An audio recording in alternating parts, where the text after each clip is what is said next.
The dog was trembling in my arms, its wiry fur prickling against my cheek, while three men circled like wolves. Their laughter was sharp, cutting through the cold evening air, and every step they took closed the gap between us. I had nowhere to run. "Put it down, sweetheart. Dogs don't like liars," one of them said, smirking as he reached out. My legs felt like stone, but my arms tightened around the dog's small body. I could hear its fast, panicked heartbeat against mine, and I swear my own matched it beat for beat. I wasn't scared of dogs. I was scared of men like them, the kind that looked at a girl alone on a roadside and thought it was their business. I opened my mouth to say something, anything, but headlights cut across the dark road, slicing through the scene. A black SUV rolled to a stop behind us. A man stepped out. He didn't yell. He didn't curse. He simply looked at them, tall and steady, his voice low and even. "Walk away."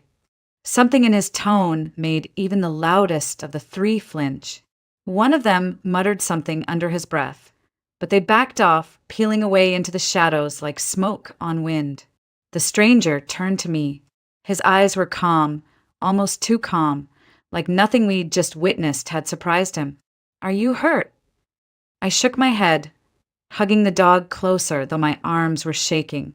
He glanced at the dog, then at me. "Does it belong to you?" "No. I found him." I couldn't finish. He nodded once, then held out a hand. Not to touch me, but to take the dog. "He's scared. You are too. Let's get you both out of here." There was something about the way he said it, matter of fact, yet oddly gentle, that made my resistance collapse. I followed him to the SUV, still holding the dog because I wasn't ready to let go. Inside, it smelled like leather and faint coffee. Warmth flowed from the vents, chasing away the chill that had wrapped around me for days, maybe weeks. He adjusted the mirrors, started driving, and for a while neither of us spoke. Only when my hand stopped trembling did he ask, "What's your name?" "Jenna. Jenna Myers." "I'm Ethan Cole." He didn't look at me, eyes fixed on the road. "Where were you headed?" The answer caught in my throat. I had nowhere. Not anymore. Just away. He didn't push. He didn't even glance at me to judge my vagueness. Instead, he pointed to the dog curled against my lap, already asleep. "You keeping him?" I almost laughed, the sound rough and uneven. "I don't even have a place for myself, let alone for him." "Then maybe tonight you both do," he said simply, taking an exit off the main road. The highway lights faded as trees gathered around us, tall and whispering. I glanced at him, unsure why I trusted a man I'd just met, but the fear I'd felt minutes ago was gone, replaced by something stranger, a fragile kind of safety. We pulled up to a gated property. Beyond it, a house stood like a piece of glass, dropped into the wilderness, modern angles, large windows, and quiet power. He opened the gate with a remote and drove through. "You can stay in the guest house. It's separate from mine. No one will bother you there," he said, his tone more factual than kind, as if kindness was too obvious to name. I followed him inside, clutching the dog, stepping into warm light and polished wood. For a moment, I couldn't speak. I had been ready to spend the night on a bench at a train station, and instead, I was standing in a stranger's guest house, safe. "Lock the door from inside when I leave. Tomorrow we'll talk about what you need. Food's in the fridge, towels in the bathroom." He set a set of keys on the counter, then paused. "You look like someone who hasn't had one good night's sleep in a long time." I swallowed hard, not because he was wrong, but because it felt like he'd seen straight through me. "Thank you. I mean it." He nodded and walked out, leaving me with the quiet hum of heating and the soft breathing of the dog now curled on the floor. I slid to the edge of the bed, hands still shaking, but for the first time in weeks, it wasn't from fear, it was from relief. I didn't know who Ethan Cole really was, or why he'd stopped for me. All I knew was that, for tonight, I wasn't alone, and that felt like a miracle I hadn't earned. When I finally closed my eyes in that guest house bed, I thought sleep would come fast. But it didn't. Memories have a way of creeping in when the world goes quiet. I wasn't running away because I wanted adventure. I was running because I had nowhere left to go. I grew up in a small apartment above a hardware store, just me and Mom for most of my childhood. Dad left when I was 5, no dramatic farewell, just a note on the counter and a bank account emptied to the last cent. Mom cried for weeks, then hardened like stone. She worked double shifts at the hospital, always tired, always on edge, but she made sure I had what I needed. When I was 17, she met Mark. He was polite at first, too polite. He brought flowers, washed dishes after dinner, laughed at all the right jokes. I wanted to like him, if only for Mom's sake. She deserved someone to love her back, but over time his tone sharpened, like knives you don't notice until they cut. Mark didn't like me. I don't know if it was because I reminded him I was part of Mom's life before him, or because I wouldn't just vanish into my room every time he came home. He started small, comments about how I left my shoes by the door, how the fridge was always empty, how I never did enough to help. I was helping. I always had. At 16, I worked weekends at a cafe, saving for college while taking care of our bills whenever Mom fell short. I studied accounting because she said it was safe, stable, something that would keep me from repeating her mistakes. I listened, even when it chipped at my own dreams. I loved art, pencils, charcoal, color smudges on my hands, but I buried it. I buried me. When I turned 21, I thought things might finally settle. I'd finished community college, lined up interviews, paid off some of Mom's medical debt without her even knowing. But Mark was still there, still picking at every thread of my life.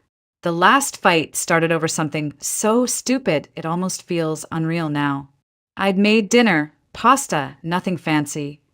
But apparently I used the wrong pan. He shouted. I shouted back. Then he said the one thing I can't unhear. You're just like your father, useless and ready to run when things get hard. I froze. Mom didn't. She slammed her hand on the table and told me to apologize to him, as if his words were truth carved in stone. I grabbed my bag, threw in a couple of clothes, my sketchbook, and what little cash I had. Mom followed me to the door, eyes wide, mouth open like she might say something, but she didn't. She just let me go. I took the bus to the station and bought the cheapest ticket north, thinking maybe Dad would take me in, even after all these years. I'd heard he was in Washington, working some seasonal construction job, living with a new family. I didn't have his phone number, only an address scribbled on a Christmas card he once sent when I was 13. When I finally got there, tired and freezing, a woman opened the door. She had 2 little boys clinging to her legs, hair messy from a long day. She looked at me like she knew who I was. And then she said it, he's not here. He's up north, weeks at a time. And honestly, he's moved on. I'm sorry. She was kind enough to let me sleep on their couch one night. But in the morning, she asked me not to come back. It wasn't cruel, just final. So I kept moving. One town to the next, looking for anything. A job, a couch, a break. Instead, I got chased down by strangers with nothing better to do on a cold evening. And that's when Ethan appeared. Lying there in his guest house, I felt something I hadn't felt in years. Safe. But safety is dangerous when you're used to fighting for every scrap of it. Part of me whispered not to trust it. People help because they want something, right? That's what Mark always said. Still, there was something about Ethan's voice, steady and unbothered, like someone who doesn't need anything from you at all. Someone who just shows up. Maybe tomorrow I'd thank him properly. Maybe I'd leave before I overstayed. But tonight, wrapped in warmth I hadn't earned, I let my eyes finally close. And for the first time in weeks, I slept. I woke up to sunlight streaming through tall windows, warm and golden, like it had been waiting just for me. For a moment, I didn't know where I was. Then I saw the dog curled at the foot of the bed and remembered. Ethan, the SUV, the guest house. The dog's tail thumped when I stirred. "Morning, buddy," I whispered, rubbing his head. His whole body wiggled like he'd just won the lottery. For all I knew, maybe he had. We both had. I showered in water that didn't take 3 minutes to warm up, used a towel that didn't smell like bleach from a laundromat, and stood in front of the little kitchenette wondering what to do next. Leave. Stay until he told me to go? I wasn't used to kindness with no strings attached. A knock came at the door. My pulse jumped, but when I opened it, it was just Ethan. Jeans, gray t-shirt, hair still damp like he'd come straight from his own shower. He looked less intimidating in daylight, though his eyes were the same. Calm, measuring, like he carried his own storms but didn't let them spill on anyone else. You sleep, he asked. I nodded. Yeah, better than in a long time. Good. You hungry? I hesitated. Accepting food felt like accepting a favor I'd have to repay. A little. He stepped back. Come to the main house when you're ready. And bring him. He pointed at the dog, now wagging his tail like crazy. Breakfast was eggs, bacon, and coffee strong enough to wake the dead. I ate slow, aware of how surreal it all felt, me. A stray girl with a stray dog, sitting in a kitchen that looked like it belonged in a magazine. When I finished, Ethan pushed a folder across the counter. This is a job description. I need someone to keep the place running. Laundry, cleaning, cooking when you feel like it. Nothing crazy. Pays fair, and you can stay in the guest house rent-free as long as you want. I blinked. You're offering me a job? You need one. I need someone I can trust. His voice was steady, like it was no big deal, like offering work and housing to a stranger was just Tuesday for him. But you don't even know me. He shrugged. I know you picked up a dog and held your ground against 3 guys twice your size. That's enough character reference for me. I stared at him, not sure whether to laugh or cry. I'm not a housekeeper. I mean, I can cook and clean, but good enough, he cut in. You'll figure it out. If you want it.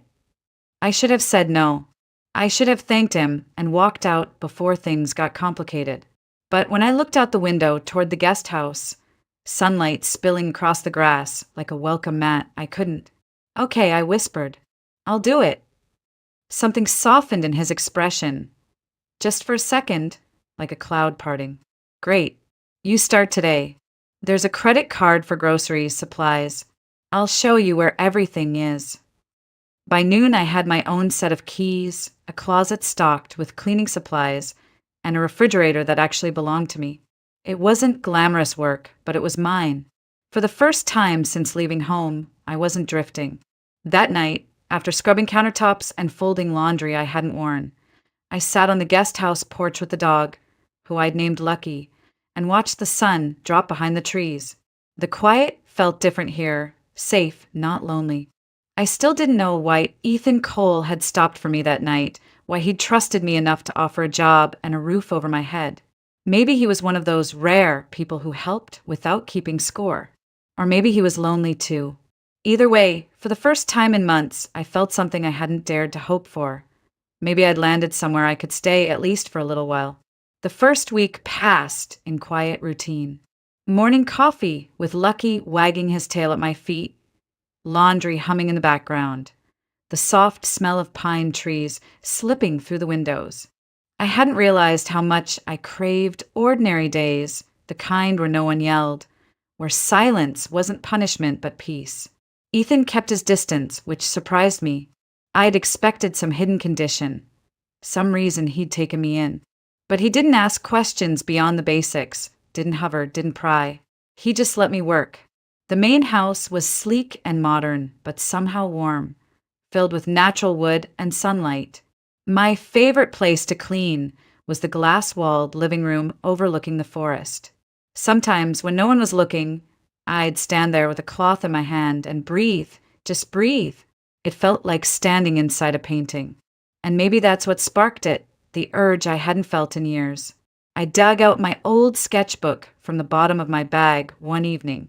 The cover was frayed, pages curled from travel, but it still smelled faintly of graphite and old dreams. I sharpened the one pencil I had left and started to draw.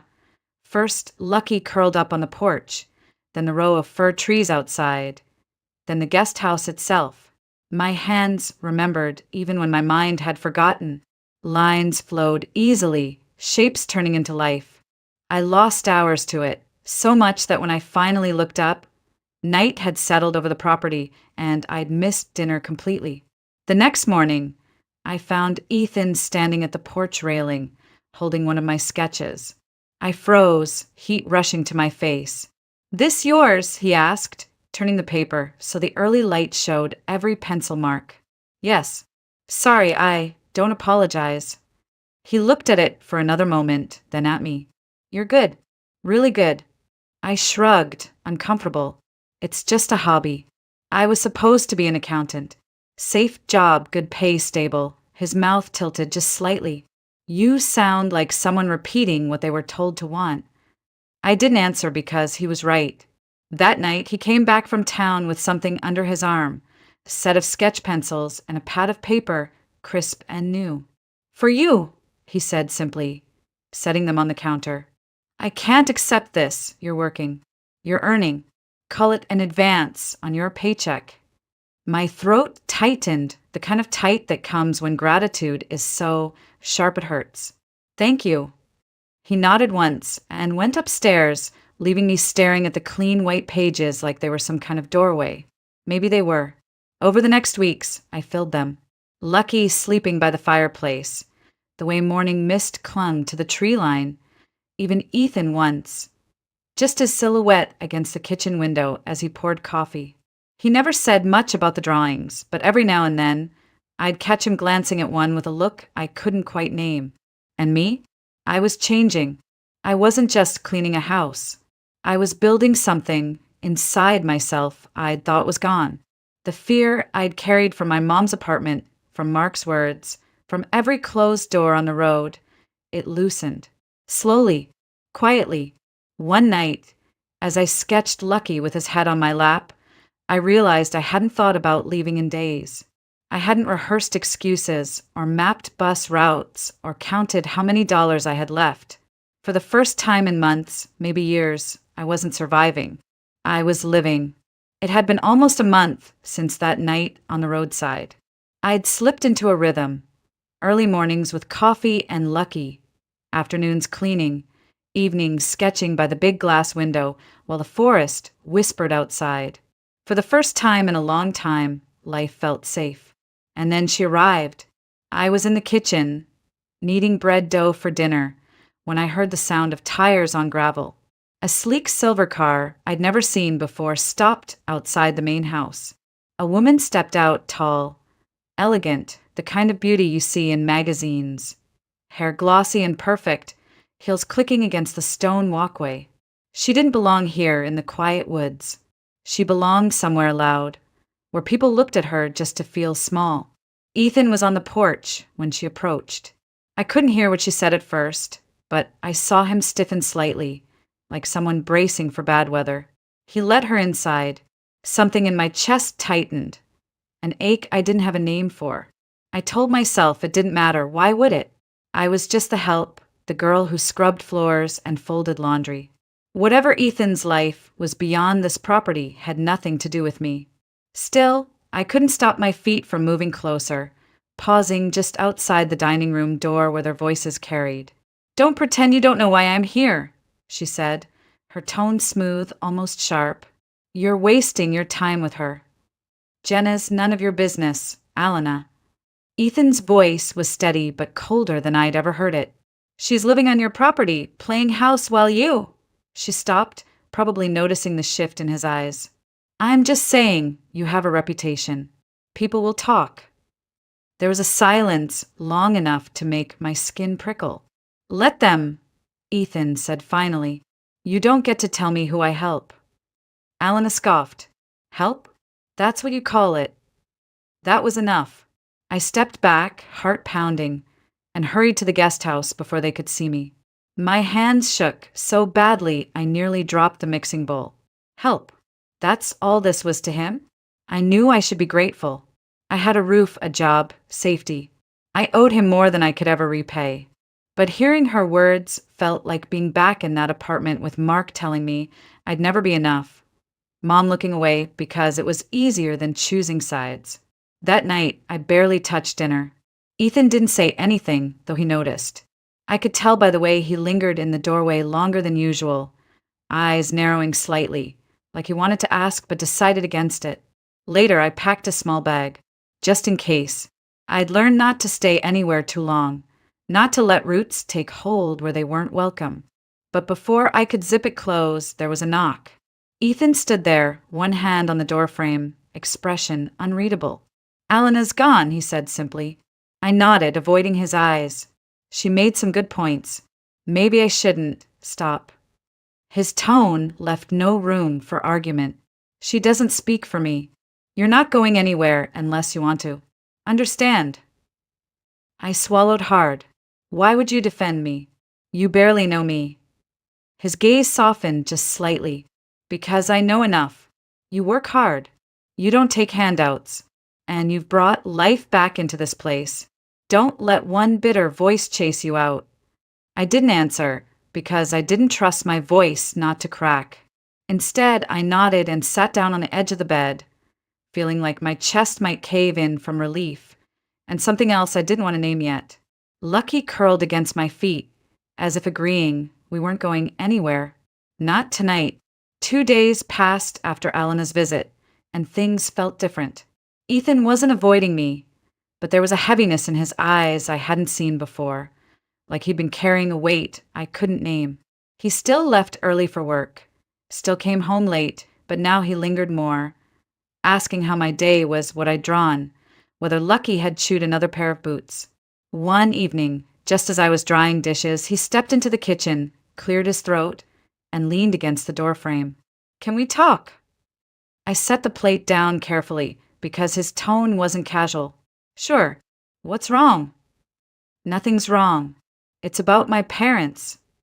He paused, eyes drifting to the floor before meeting mine again. "They're coming to visit this weekend. It's complicated." I tilted my head. "Complicated how?" He hesitated. "My dad's health isn't great. Heart issues. And my mom worries about me, about him, about everything. I haven't exactly given them a reason to stop worrying." I frowned. "What do you mean?" "They think I'm alone too much. They've wanted me to settle down, start a family." His mouth quirked as if he were laughing at himself. "This visit, they'll be pushing that again. And I don't want Dad stressing." I didn't see where this was going. "So, what do you need from me?" He took a deep breath, straightening his shoulders like he was about to negotiate a multi-million-dollar deal. "I want you to pretend to be my fiancée, just for the weekend." The dish towel slipped from my hand. "You're what?" "My fiancée. It doesn't have to be dramatic, just enough so my parents believe I'm happy, that I'm building a life. They'll go home relieved, and Dad won't worry himself sick." I stared at him, waiting for him to laugh, to say it was a joke. He didn't. "You want me, your housekeeper, to suddenly be your fiancé?" His jaw tightened slightly. "You're more than a housekeeper, Jenna. And yes, I'm asking you, because I trust you, and you make this place feel alive again." My cheeks burned. I turned away, fumbling with the towel. "Ethan, this is crazy. What if they see through it? What if I mess up?" "You won't. You're honest, and you care about people. That's all they need to see." The silence stretched. My mind raced. Images of me, smiling awkwardly next to Ethan while his mother eyed me. His father wondering who I was. Every instinct told me to say no. I'd spent most of my life trying not to stand out, and this would put me directly in the spotlight. But then I saw something in Ethan's expression, an edge of vulnerability, like he hated asking, but needed to anyway. And maybe, just maybe, I wanted to help him the way he'd helped me. I exhaled slowly. "Fine, I'll do it. But if this backfires, I'm blaming you." A ghost of a smile touched his lips. "Deal." That night, he told me about his childhood, how his dad taught him to fish at the Columbia River, how his mom knitted scarves for every winter, how their tiny house in the coastal town still smelled like cedar and salt water. He hadn't been home as much since his company grew, and guilt laced every word when he talked about it. Listening to him, I realized this wasn't just about keeping his parents happy. It was about him trying to make up for lost time, to give them peace when he couldn't be there as much as they deserved. And I couldn't help but think, this man who saved me on a dark road, who gave me work and safety, now trusted me to save him in return, even if it was just an act. When he handed me a small jewelry box the next day, a simple silver band to make it convincing, my fingers trembled as I slid it onto my left hand. It was supposed to be pretend, but as I looked at my reflection, a strange thought whispered through me. What if it didn't feel like it? The day Ethan's parents arrived, the air around the house felt different, like it had been holding its breath all morning. I stood by the window, smoothing the front of the soft blue dress Ethan had picked out for me, feeling like a stranger in my own skin. Lucky sat by my feet, tilting his head as if to say, "You sure about this?" "No," I whispered back, even though I smiled at him. Ethan walked in, freshly shaven, wearing a button-down I'd only ever seen hanging untouched in his closet. He stopped for a second, looking at me. Not a long stare, not dramatic, but long enough for heat to rise in my cheeks. "You look perfect," he said quietly, then cleared his throat and straightened his cuffs like he hadn't just said that. Before I could respond, tires crunched on the driveway. A silver sedan appeared, and out stepped a woman with kind eyes and a scarf wrapped around her neck, followed by a man with silver hair and a careful, slow walk. "Ready?" Ethan asked. I nodded, gripping the simple silver band on my left hand, the one he'd given me to sell the story. My pulse drummed in my ears as we stepped outside. "Mom, Dad, this is Jenna," Ethan said, and his hand slipped into mine, warm and steady. "My fiancée." His mother's eyes widened in surprise, then softened into joy so quickly it made my chest ache. She pulled me into a hug without hesitation, her voice trembling slightly. "Welcome to the family, dear." I was starting to think I'd never get to meet the one who tamed him. I laughed nervously, but Ethan squeezed my hand once. A silent "you're doing fine." His dad shook my hand firmly, studying me with sharp eyes that still somehow held warmth. "He's lucky, you know," he said, nodding toward Ethan. "Don't let him forget it." The weekend unfolded like a dance I hadn't rehearsed for but somehow knew the steps to. We cooked together, shared stories around the fire pit, even took a slow walk along the property line while his parents reminisced about raising Ethan near the ocean. I played my part, smiling, leaning into Ethan's arm when his mother asked how we met, laughing at a story about him falling out of a tree when he was 8. It should have felt fake, but it didn't. The way he looked at me, steady and warm, made it feel alarmingly real. On the second night, after his parents had gone to bed, I sat on the porch, staring at the stars. Ethan joined me, handing over a cup of tea. "You were amazing today," he said softly. They haven't smiled like that in a long time. "It's not hard to like them," I said, cradling the warm mug. "They're good people." He nodded, quiet for a while. "You remind me of what home used to feel like." The words settled in my chest, heavy and light all at once. I looked at him, really looked, and for a moment I forgot we were pretending. His hand was resting next to mine on the porch railing, close enough that I could feel the heat from his skin. I pulled back before it went too far. This was temporary.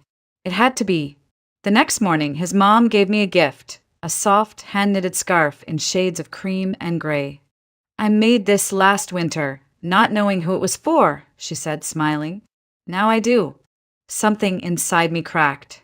No one outside my mom, well before everything went wrong, had ever made me something by hand. I hugged her, hiding the sting in my eyes. When they finally drove away Sunday afternoon, waving until the car disappeared down the road, I let out a breath I didn't know I'd been holding. "You okay?" Ethan asked. I nodded, clutching the scarf. "Yeah, they're wonderful." "They loved you," he said simply, watching me with that unreadable expression again. And for the briefest moment, I wished it wasn't pretend. I wished every word I'd said Every look we'd shared was real. But wishes are dangerous things. The house felt too quiet after his parents left, like their warmth had lingered in the walls but then slipped out the door with them. I walked into the guest house, still holding the scarf his mother had made, soft and warm against my fingers, and sat on the bed. It had been pretend. Every smile, every touch, every fiancé whispered in front of them, it was all an act. Yet my chest ached, like I'd just lost something real. That night, I couldn't sleep. I kept replaying the way Ethan had looked at me when his mom hugged me, the way his fingers brushed mine when we'd reached for the same coffee mug. He was kind, steady, safe. And I was falling for him, hard. But people like me didn't get to fall for people like him.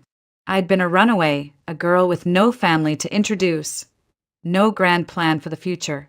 He was successful, established, the kind of man who had options, and I was just the option that happened to be convenient.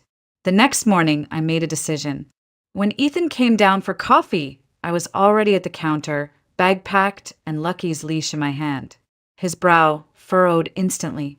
Going somewhere? I forced a smile. Yeah, I think it's time. You've done so much for me, Ethan, more than anyone has in a long time. But I can't keep staying here. I don't belong. He stared, stunned silent for a second. You don't belong?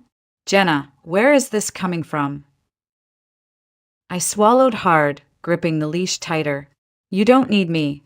You just wanted a fake fiancé for a weekend. And I let myself believe it was more. That's my mistake, not yours. His jaw tightened, but his voice stayed even. Is that really what you think? That you were some prop? What else would it be? I whispered. He stepped closer, his eyes searching mine. Do you have any idea what you've done since you walked into my life? This house used to be silent.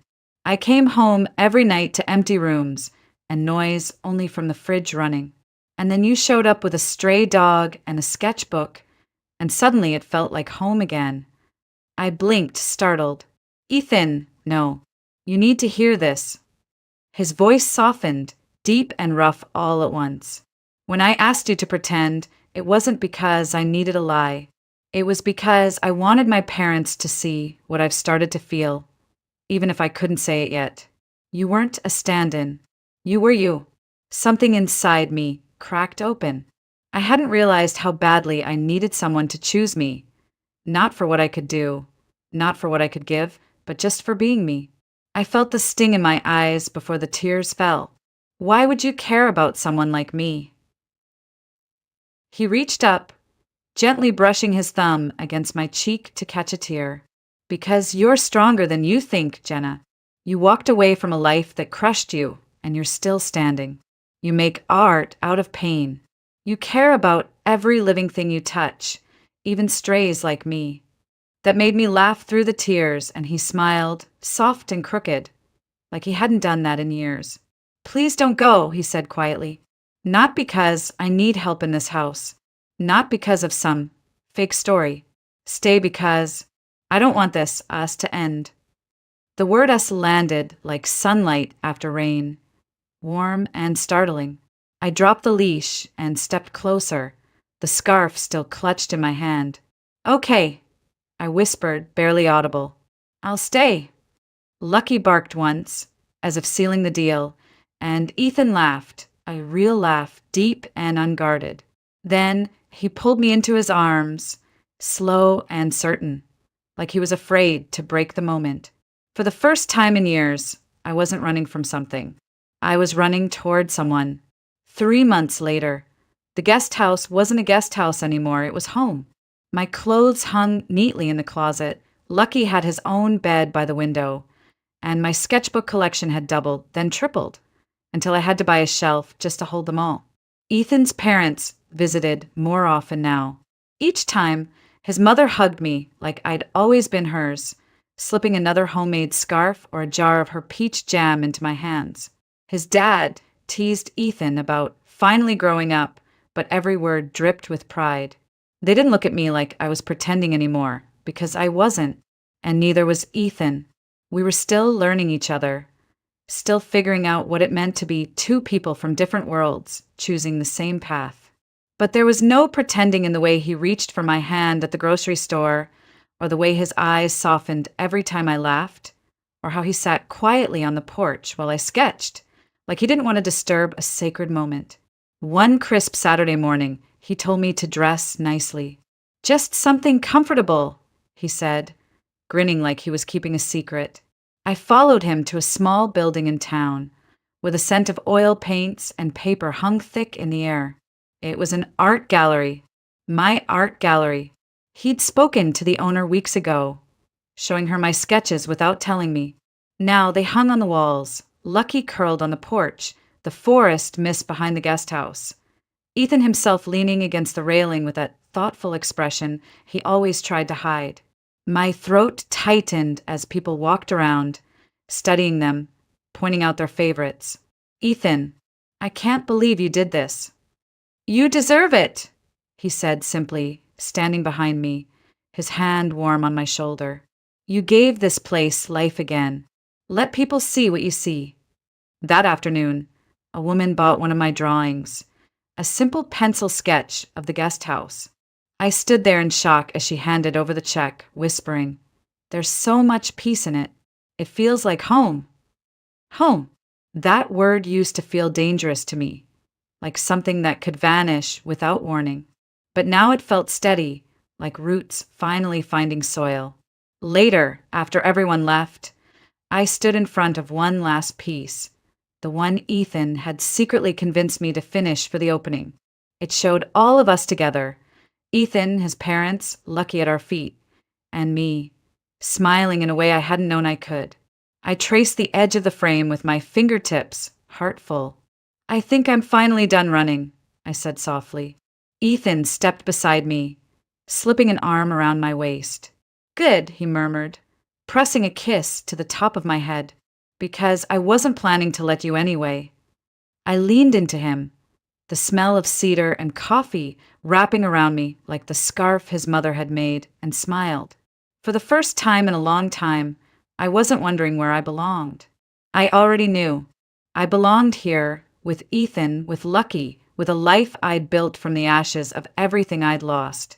And it was just the beginning.